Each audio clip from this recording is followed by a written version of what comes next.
In today's video, I'm going to teach you how to check and update your GoDaddy DNS records for Microsoft 365 email.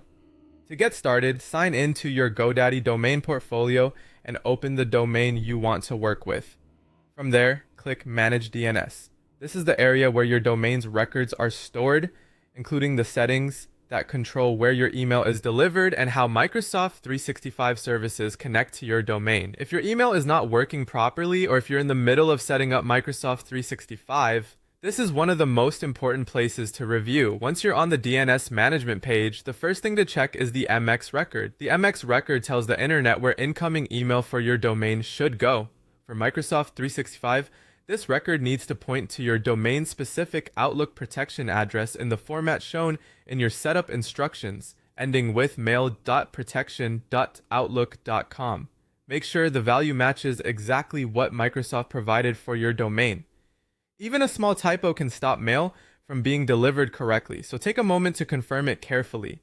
After that, look through your SNAME records. These records help certain Microsoft 365 features work correctly. One common example is the Auto-Discover record, which should point to autodiscover.outlook.com. This helps email apps automatically find the right server settings when users add their mailbox. If this record is missing, some users may need to enter settings manually or may run into connection issues.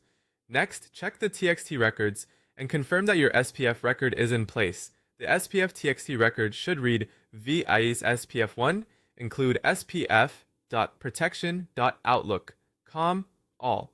This record helps verify which mail servers are allowed to send email on behalf of your domain. It plays an important role in email security and can help reduce the chances of your messages being flagged as spam or spoofed. If any of these records are missing, go ahead and add or save them in GoDaddy. Be careful to enter each value exactly as required, because DNS records are very sensitive to formatting. Once you save the changes, remember that DNS updates are not always instant. In many cases, it can take up to 24 hours for the changes to fully sync across the internet. During that waiting period, some services may start working sooner than others, so don't worry if everything doesn't update immediately.